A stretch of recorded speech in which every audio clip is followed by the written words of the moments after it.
before us today is to allow them to create a marketing and growth strategy for MKE Play. So, as you know, it's one of the projects was in your district, another one's coming up.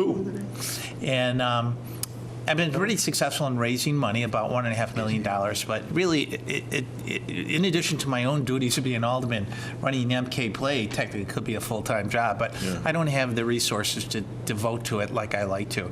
So it's my hope to raise more money for the program. We currently have 60 playgrounds in the city of Milwaukee, which we control.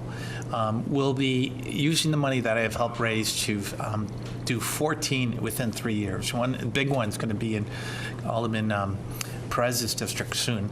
But I'd like to raise at least $3 to $5 million so that we could do all 60 in a short time period.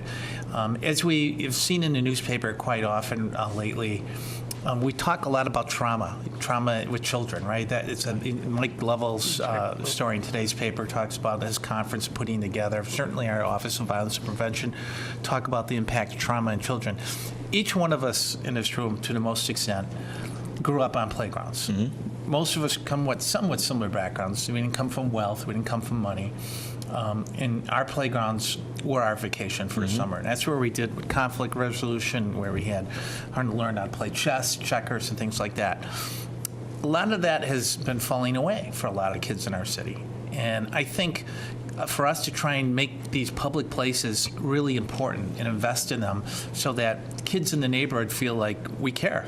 The best thing about MKEs for my constituents was they got to be the ad hoc committee in designing the park. So it's a residents-driven program, and that's the strength of it. So yeah, and thank you for raising that, because we really truly believe, it's not some bureaucrat in the back office looking at a map and say, okay, there's a missing tot lot, we'll put in an extra swing or something. We want the neighbors to say, this is my neighborhood, I want to design it. So for example, in your area, 17th and Vine, we named it after one of the family members who was instrumental in it. But they helped the design and kind of gave us direction what type of equipment they want there. Alderman Perez's district, I mean, we've had countless meetings with neighbors, and I think when you see that, you're going to see the, from what used to be basically a grass field with dirt on it, that was it.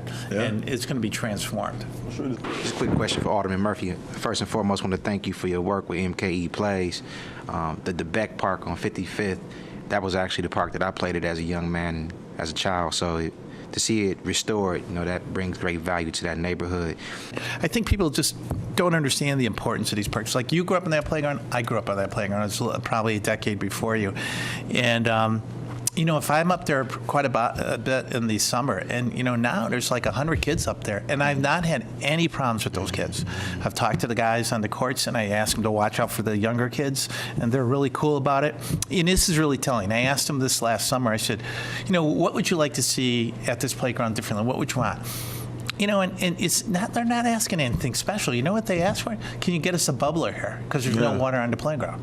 As a former county supervisor, myself and Alderman Stamper redid the basketball courts at McGovern Park, redid the basketball courts at Wall Park on Hampton, and those are some of the things that I take great pride in, some of the greatest accomplishments as a servant. So it means a great deal to the community, and again, thank you for your work. And I think people don't understand this. You guys obviously do, but those kids are in something productive now. They're not getting in trouble. They're getting exercise. I mean, those are, we should be rewarding those good kids. And the strength of the park on 17th is it's an intergenerational park. Thank you. So they designed it for the young people, the very young people, and the elderly, and the adults, so everybody can participate. So you can design the park the way you want to. That's the power of MKE Plays. Exactly right. All right. Well, thank you, Alderman Murphy. Appreciate it.